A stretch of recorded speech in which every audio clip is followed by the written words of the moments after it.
Bonjour à tous, j'étais sur CNews, un débat assez énergique, sans concession, vous verrez.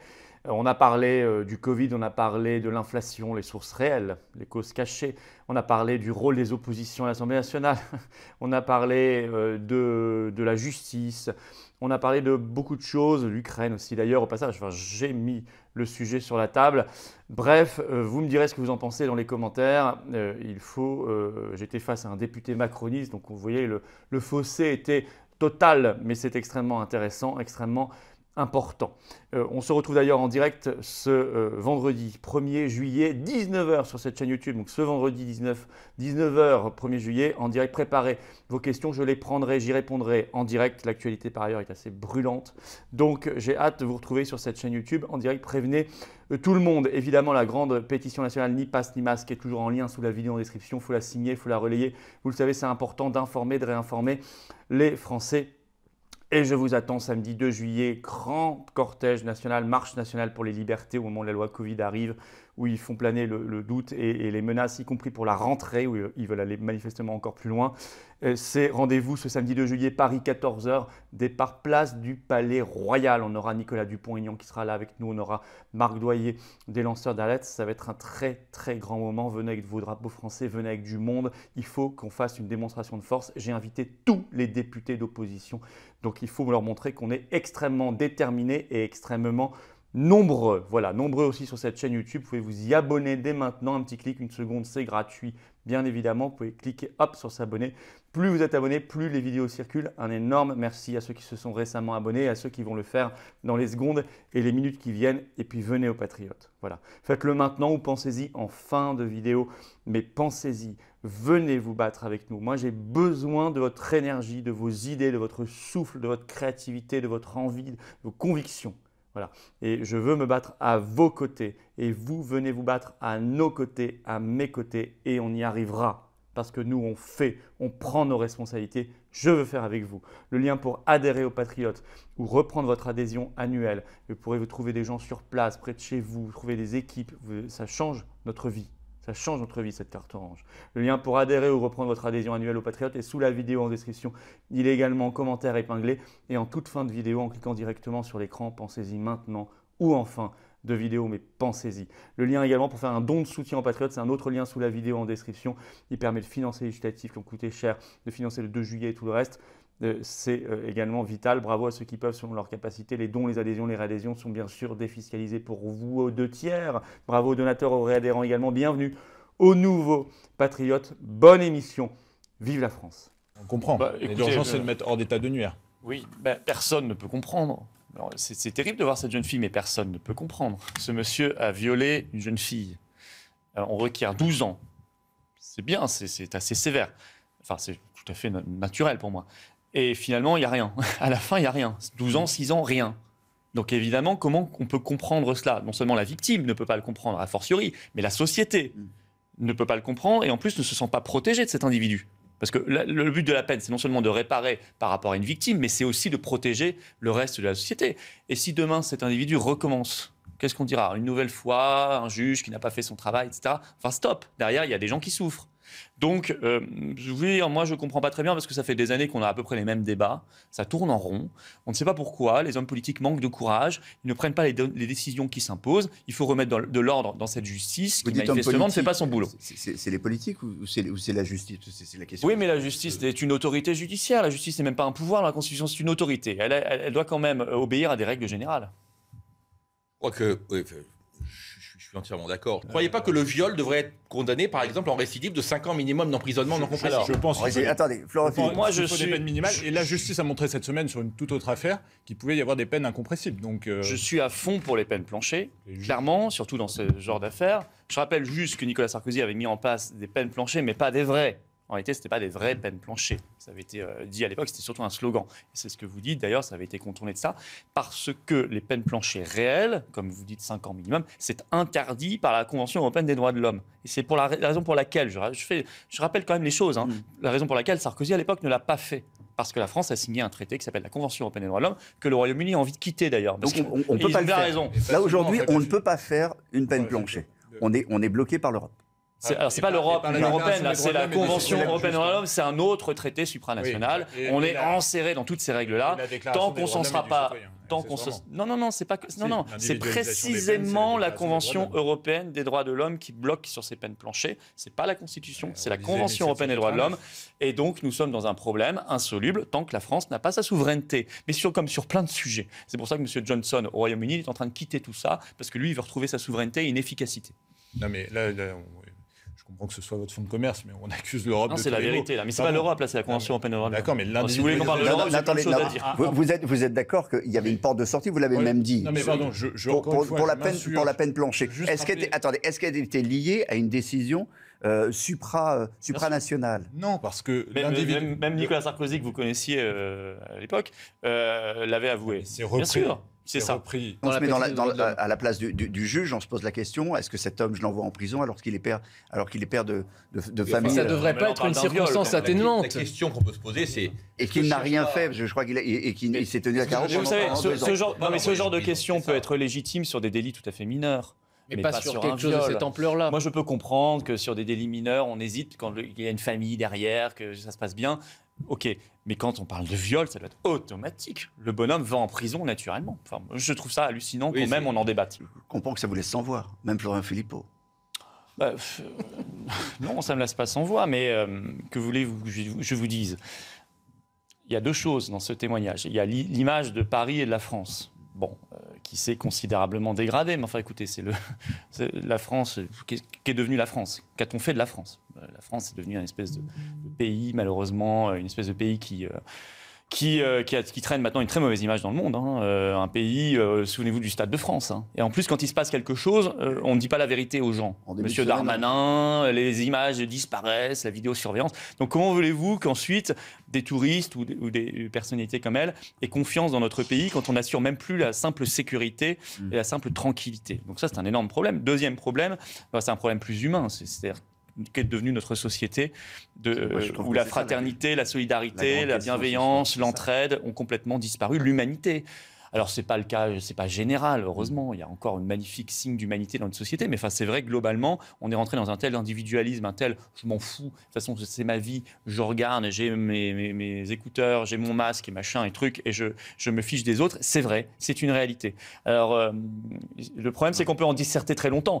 La réalité c'est est-ce qu'à un moment on va reparler de certaines valeurs dans le discours politique? Est-ce qu'on va remettre au centre de l'éducation, de l'instruction dans les familles, à l'école, dans le discours politique, certaines valeurs? C'est vrai Monsieur que le moi, ce qui député. m'a frappé, c'est l'expression qu'a utilisé le ministre M. Darmanin.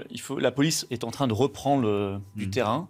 Bon, on est en France, quoi. C'est-à-dire que on reprend du terrain sur quoi? Sur quelque chose qui n'appartient plus à la France. Non, mais je veux dire, l'expression est quand même grave, si vous voulez. Mais, enfin, elle témoigne de quelque chose, comme d'un pays occupé, en quelque sorte. Bon. Donc, c'est quelque chose qui doit quand même nous faire réfléchir. Deuxièmement, sur le trafic de drogue. Oui, les consommateurs, s'il n'y avait pas de consommateurs, il n'y aurait pas de drogue. Non, mais, C'est un truisme, on est d'accord. On peut pas nier qu'il y a des points de deal, que ces points de deal ils sont occupés non pas par la police mais par des dealers. Donc ça, Oui, mais la question de dans ce sens-là. c'est le consommateur à la base de toute l'affaire des trafics de drogue, c'est faux. On pourrait dire aussi, l'impuissance de l'État. s'il n'y avait pas de drogue, il n'y aurait pas de drogue. S'il n'y avait pas de drogue qui arrivait en France, il n'y aurait pas de drogue, tout court. On peut faire le même genre de raisonnement facile que M. Darmanin, mais c'est assez vrai. C'est-à-dire que notre pays ne contrôle pas ce qui arrive. Aussi bien les armes dont vous parliez, qui est un problème gravissime, et d'ailleurs on est en train d'envoyer pas mal d'armes, pas que des grosses armes, gros armements militaires, aussi des armes plus légères en Ukraine, Oui. qui serviront absolument pas à la guerre là-bas, qui viendront dans le trafic, surtout que l'Ukraine est le pays le plus mafieux d'Europe, donc ça reviendra dans les banlieues en France, on le sait déjà. ça l'était avant la guerre. Ah oui, mais Ça c'est l'était bien avant la guerre. moi je trouve Ils ont extrêmement changé. inquiétant qu'on envoie des armes dans ce pays-là, qui est quand même le pays le plus mafieux, le plus corrompu d'Europe, et tout le monde le sait. Voilà. Parenthèse, mais la France ne contrôle pas ses frontières, ni la drogue, ni les armes, parce que la France a décidé qu'elle était un pays qui n'avait pas de frontières. Si ce n'est pour embêter les gens avec des tests qu'on leur met dans le nez, etc. Là, il y a des frontières, il y a tout ce qu'il faut. Par contre, pour les armes, les drogues, etc., il n'y a pas de frontières. Parce que la France, encore une fois, a signé des traités complètement délirants et qu'elle ne veut pas en sortir. Et ben voilà, on en paye le prix, ça donne Marseille, ça donne tout le reste. Il fallait. Pour que ce soit dissuasif. Mais pour oui. que ce soit dissuasif. Je constate c'est qu'on dissuasif. on met la même amende c'est- pour non-port du masque et pour prendre de la c'est- drogue dans la rue. c'est dissuasif. Non, mais au passage, on remarquera quand même. C'est hein, dissuasif d'aller au tribunal et c'est dissuasif de pouvoir avoir une peine plus lourde que la Non, c'est Entre guillemets, le premier avertissement qui est déjà une amende substantielle. Je crois que c'est juste complètement anecdotique cette discussion, hein, qu'on mette la amende à 135 €, 200 €, etc. Tant qu'effectivement, je suis totalement d'accord, et je rejoins d'ailleurs ce que j'avais dit au tout début aussi, le problème c'est que notre pays est inondé des trafics de drogue et qu'on ne fait objectivement pas grand-chose, si ce n'est rien, et on s'est démunis nous-mêmes. On a coupé les outils de contrôle, on a sabré. Vous savez, les douanes en France, ce que c'est devenu ? Peanuts. C'est a fondu comme peau de chagrin, les effectifs des douanes. Ils sont régulièrement en grève, ils ont fait des communiqués à raison, on les soutient, ils manifestent, mais personne. Il n'y a plus de douane, quasiment plus en France. Il n'y a plus de possibilité de contrôler nos frontières légalement. Donc tout cela, c'est du cinéma. C'est du cinéma. C'est des histoires d'amendes forfaitaires, etc. Très bien qu'il y ait une amende, mais enfin, c'est pas du tout cela qui réglera le problème gigantesque des flux mondiaux de drogue. Il y a un instant, est-ce qu'il faut avoir peur? Est-ce qu'il y a une menace, Coquerel, ou non? Florian Philippon, on ne vous a pas entendu. Non, je n'ai jamais eu peur de M. Coquerel. Je ne crois pas que quiconque doit avoir peur de M. Coquerel. La question, de toute façon, il faut dire la vérité aux Français, que vous ayez M. Dupont ou Mme Durand à la tête de la commission des finances de l'Assemblée nationale, ça ne changera rien à leur vie. On ne parle pas ici ni du ministre de l'économie, ni de la Commission européenne, ni du président de la République, etc. Où il y a vraiment accès à des documents sensibles. Oui, et qu'ils les utilisent bien contre l'évasion fiscale. À la limite, c'est tout ce que je peux souhaiter. C'est ce qu'ils souhaitent faire. Tant mieux, ça c'est bien. Monsieur Woerth ne le souhaite pas, il a alerté. Je sais bien. Non, mais moi je suis assez nuancé sur tous ces sujets-là. Mais malgré tout, il faut arrêter aussi ce psychodrame. Ça ne changera rien à la vie des gens. La Commission des finances de l'Assemblée, on en parle maintenant, on l'oubliera demain. Plus personne n'en parlera jamais. Moi, ce qui m'inquiète un peu plus, c'est que maintenant, assez historiquement, l'opposition est majoritaire à l'Assemblée nationale et je m'en réjouis. La Macronie est minoritaire, mais on est en train de se rendre compte que depuis des jours, c'est RN contre NUP, RN contre NUP, LR contre RN et machin. Et ça fait... Et la Macronie rit en voyant ça. Parce que s'ils étaient un tout petit peu malins et qu'ils se mettaient un tout petit peu ensemble et qu'ils étaient capables de dépasser ces petites histoires, ils mettraient la Macronie en minorité et nous pourrions éviter des projets de loi comme la retraite à 65 ans. Nous pourrons réintégrer les travailleurs suspendus. Franchement, on y est pas. Pourquoi vous voulez l'éviter? Nous pourrions, parce que je suis contre, nous pourrions réintégrer, le corps a dit que ça ne servait strictement à rien d'ailleurs, nous pourrions réintégrer les travailleurs suspendus, nous pourrions mettre fin définitivement à tout pass sanitaire, nous pourrions remettre l'école un peu debout peut-être, enfin en tout cas on pourrait faire des choses ou bloquer les mauvaises choses. Mais non, il faut que ce soit l'extrême droite contre l'extrême gauche, ils s'envoient des noms d'oiseaux, LFI contre RN, mais ça, écoutez, moi, M. Macron voit ça, il rit. Voilà. Et ils n'ont pas le droit, l'opposition n'a pas le droit de faire cela. Ils ont pour une fois la majorité absolue, ils doivent en user contre Macron et sa minorité. Je suis désolé, M. Philippot, mais c'est faux, parce que le RN et la NUPS n'ont pas la majorité absolue.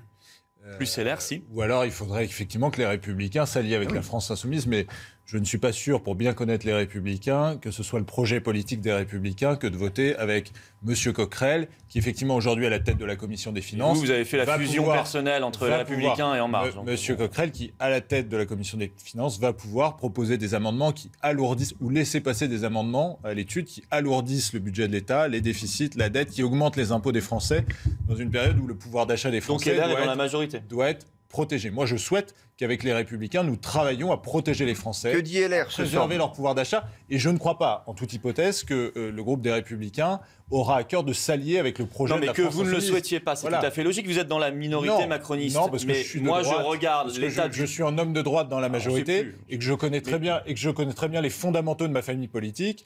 Je regarde la situation et je sais très bien que les Républicains, comme la majorité présidentielle aujourd'hui, ne veulent pas alourdir les impôts des Français, veulent préserver leur pouvoir d'achat, ne veulent pas du communautarisme prôné par la France Insoumise. Et je ne pense pas d'ailleurs que la famille politique d'où vous venez. Mais la France Insoumise n'aura jamais la majorité. C'est ça qui est très bien. Le RN non plus, etc. Simplement, ils peuvent bloquer, s'ils sont intelligents, la Macronie. Ça n'était pas possible il y a 3 mois, c'est maintenant. Mais bloquer des mauvaises réformes. Mais non, bloquer la France. Attendez, ça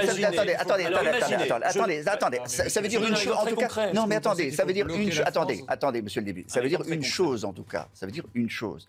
C'est que la vie politique aujourd'hui est dans l'hémicycle. La vie politique est à l'Assemblée. Donc au moins trouver quelque chose de positif à cette situation. Les Français, moi je le vois depuis les législatives, se réintéressent à la politique parce qu'ils se disent, pour une fois, il se passe un peu quelque chose. Mais à condition que les oppositions soient malines et en fassent quelque chose. Qu'elles arrêtent de se taper dessus comme ça.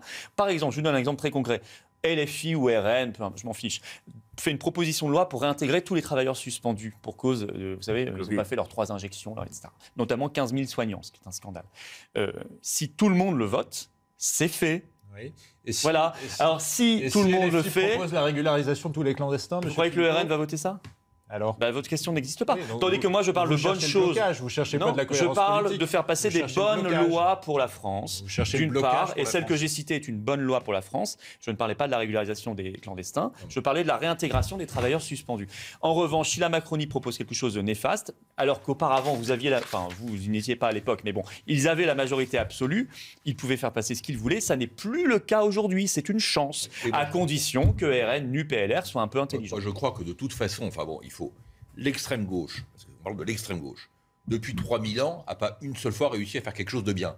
Donc je ne vois pas pourquoi ils réussiront à faire autre chose qu'une catastrophe à l'Assemblée. C'est gênant d'avoir une motion de censure, mais on risque moins que... Non. Ils ont la possibilité de censurer. C'est arrivé qu'une fois, en 62, sous Pompidou. Oui, mais là, ils peuvent censurer. Non, mais je veux dire, au bout d'un moment, soit on est dans le spectacle, soit on est dans la vie réelle. Et l'état déplorable de notre pays nécessite qu'on soit dans la vie réelle, dans la vraie offensive. Il y a des questions qui peuvent se poser à tout un chacun, Jean-Philippe. D'abord, il faut remarquer que la main merveilleuse et magique du marché ne fonctionne pas. Il y a bien un moment, il faut remettre un peu d'organisation et un peu d'ordre. Sinon, il y a des profiteurs, effectivement. Des gens qui prennent un butin de l'inflation, qui est illégitime. Qu'ils captent pour eux quelques acteurs mondiaux, vous le disiez, etc. Donc il faut effectivement remettre de l'ordre là-dedans. Mais on a mis beaucoup de désordre. Le Covid, on a géré comme des hystériques et comme des dingues cette affaire. Donc on a absolument tout cassé, tout désorganisé pour rien. Pour rien, ça ne servait à rien. Les confinements, tout ça, c'était complètement inutile. Les pays qui n'en ont pas fait ont eu des meilleurs résultats en termes sanitaires, mais on a tout cassé. Et je voudrais rajouter un point. Arrêtons déjà ce qu'on peut arrêter. Les sanctions là, sur l'embargo, charbon, puis pétrole, puis gaz russe, qui va faire exploser les prix. Ça a commencé. C'est une folie. D'abord, ça ne sert à rien. La Russie n'a jamais été aussi riche qu'en ce moment, parce que de toute façon, elle le vend encore plus qu'avant en Inde, en Chine, qui d'ailleurs, l'Inde, vous avez vu, l'Inde en achète 6 fois plus et revend à l'Union européenne. La France, je rappelle le chiffre qu'on donnait en début de semaine, 100 jours, la France a dépensé 4 milliards, a donné 4 milliards. Donc la France, Russie, monsieur le maire nous avait dit, on va ruiner l'économie russe. 3 mois plus tard, il a ruiné l'économie française. L'économie russe n'a jamais gagné autant d'argent. Le rouble est au plus haut historique ce soir face au dollar et face à l'euro, alors que M. Macron disait qu'il allait l'effondrer au mois de mars. Et ça ne sert strictement à rien. Par contre, ça pénalise les consommateurs français et l'industrie et l'économie française. Donc arrêtons cela. Et je vais vous dire, l'Ukraine n'a pas besoin d'une France en lambeaux et de pays occidentaux en lambeaux pour être aidée. Elle a besoin d'économies d'une France qui soit quand même à peu près en bonne forme économique. On a 10 secondes de commentaires. Alors, c'est bien, il n'est pas dans l'hystérie, mais j'entends beaucoup d'hystérie sur la 7e vague à nouveau depuis quelques jours. Ça commence à me fatiguer et fatiguer les Français. Qu'on vive avec ce virus, on en a ras-le-bol, qu'ils nous mettent ni passe sanitaire, ni passe vaccinal, ni obligation du masque, ni rien, qui nous laisse tranquilles. Regardez, adressez-vous aux députés. Il est à côté de vous, c'est lui. Je vous donne un exemple. Non, plus le temps. Non, si, un exemple. On nous rebat les oreilles sur le masque dans les transports en disant c'est parce qu'on a retiré le masque dans les transports que ça repart. Non. En Italie, ils n'ont jamais supprimé le masque dans les transports. C'est même un masque FFP2 obligatoire. Ils ont exactement la même courbe épidémique que la France. Donc arrêtons l'illogisme et la bêtise et vivons normalement.